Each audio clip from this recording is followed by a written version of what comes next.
Leader of the opposition. Sir Please, leader of the opposition.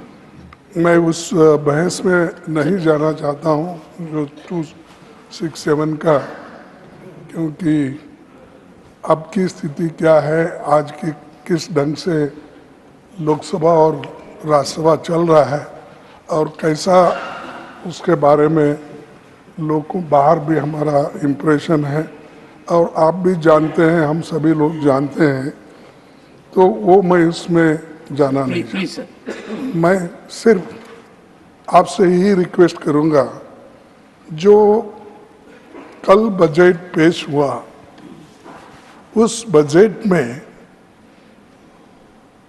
किसी state को कुछ नहीं मिला और सबके थाली खाली और दो के थाली में पकोड़ा और ये अपना मान्य करके जिलेबी, एक सेकंड ये मान्य करके ये दो छोड़ के मान्य कर किसी को नहीं मिला कुछ। ना तमिलनाडु को मिला, ना केरला को मिला, ना कर्नाटक को मिला, ना महाराष्ट्र को मिला, ना पंजाब, ना हरियाणा, ना राजस्थान, ना छत्तीसगढ़, ना किसी स्टेट को कुछ नहीं, दिल्ली को नहीं दिया, तो मैं कितने गिनूं, ओडिशा को कुछ नहीं दिया। तो ऐसा बजट मैं कभी नहीं देखा और ये सिर्फ किसी को खुश करने के लिए, कुर्सी बचाने के लिए वो ये सब हुआ है।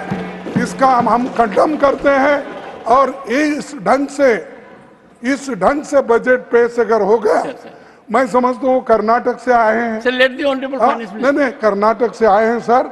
हमारी तो अपेक्षा ऐसी थी सबसे ज्यादा मुझे ही मिलेगा, लेकिन इतना हमको तो कुछ नहीं मिला। तो इसका तो हम कंडम करेंगे, प्रोटेस्ट करेंगे और सारे इंडिया पार्टी अलायंस, सारे कन्याकुमारी से लेकर कश्मीर तक। नहीं, मैं बोल देता हूँ, उन्होंने तो बोलने में, माता जी बोलने में तो एक्सपर्ट है, मुझे मालूम है। तो उसी तो माता जी नहीं, आपकी बेटी के बराबर हैं। मैं अपनी तो बात रख रहा हूं, तो इसीलिए सर मैं कंडम करता हूं। अगर आप जिस जगह अपोजिशन पार्टी चुन के आ गई, जिस जगह आपको निग्लेक्ट किया गया है या लोगों ने नकार दिया आपको, उस जगह कुछ नहीं मिला।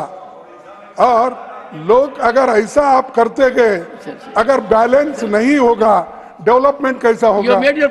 आज आपके साथ है, कल लोग वो दूसरों के साथ हो गए। ये तो लोग अलग समय में अलग अलग से करते हैं, इसीलिए मैं इसका कंडम करता हूँ। हम सभी पार्टी के लोग इसको कंडम करते हैं इस टाइप के एटीट्यूड के लिए।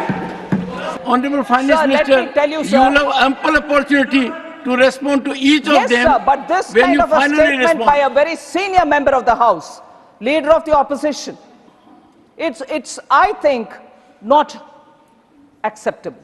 And let me answer, sir, the members from TMC. Even yesterday, the TMC questioned the budget, saying, "Oh, nothing has been given to Bengal." Let me just highlight the fact that the several schemes given by Honorable Prime Minister in the last 10 years have not even been implemented in West Bengal. Health insurance. And you have the audacity to ask me now? Okay, sir. Bengal should correct its course. Honorable members,